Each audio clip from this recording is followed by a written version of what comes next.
Бас жиі ауыра берсе, денсаулықтағы жасырын белгі. Бастың жиі ауыруы тек шаршаудан емес, ағзадағы түрлі жасырын сырқаттардың белгісі болуы мүмкін. Әдетте адамдар ауырсынуды уақытша басатын дәрімен тоқтатады, бірақ себебін іздемейінше бас ауруы қайталана береді.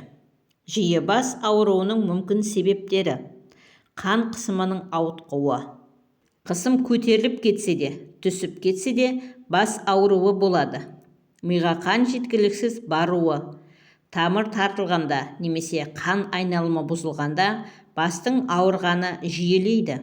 Көздің шаршауы немесе көру қабілетінің төмендеуі, ұзақ экранға қарау, көзілдіріктің дұрыс болмауы бас ауруын тудырады. Мойын омыртқа проблемалары, остеохондроз, бұлшықеттің қысылуы миға қан баруын қиындатады. Мигрень, жүйкелік тамырлардың созылмалы ауруы. Көбіне жарыққа, шуға, иіске сезімталдықпен қатар жүреді. Стресс пен ұйқысыздық. Жүйке жүйесі қажығанда бас жиі ауырады.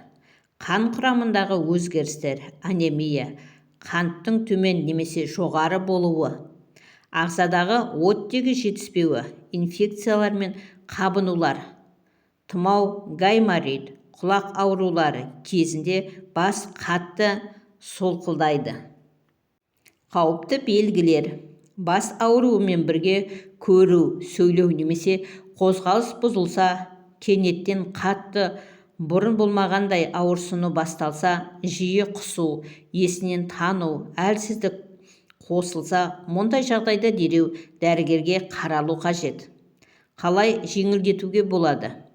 Таза ауада серуендеу, бөлмені желдету, су ішу. Себебі сусыздану да бас ауыртады. Ұйқыны қалыпқа келтіру, экран алдында көп отырмау, жеңіл мойын массажы мен жаттығулар жасау. Қорытынды: бас жиі ауыру ағзадағы жасырын сырқаттың белгісі болуы мүмкін. Егер ол жиі қайталанса, міндетті түрде дәрігерге тексерілген дұрыс. Міне, құрметті көрермендер, осымен видеомыз аяқталды. Егер видеомызда пайдалы болды деп тапсаңыздар, арнаға тіркеліп, лайк басып, пікір қалдырып, қоңыраушаны баса кетуді ұмытпаңыздар. Сіздердің болмашы оп-оңай ғана әрекеттеріңіз біз үшін өте маңызды.